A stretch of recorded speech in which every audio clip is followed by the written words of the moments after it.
Hi, welcome to HardReset.Info channel, dear viewers. In front of me, Sony Alpha, and now I'm gonna show you all you need to know about autofocus Dolby shutter. What is that, how to use it, and how to set it up.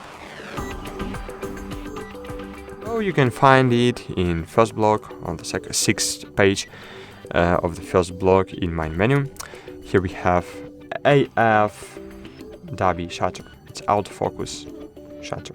This setting determines whether the autofocus is activated when you press the shutter button halfway. So not the full press, but half press. Autofocus is activated when you press the shutter button halfway. This is the default setting for maybe most cameras, but you can disable it if you will click off. And that's it.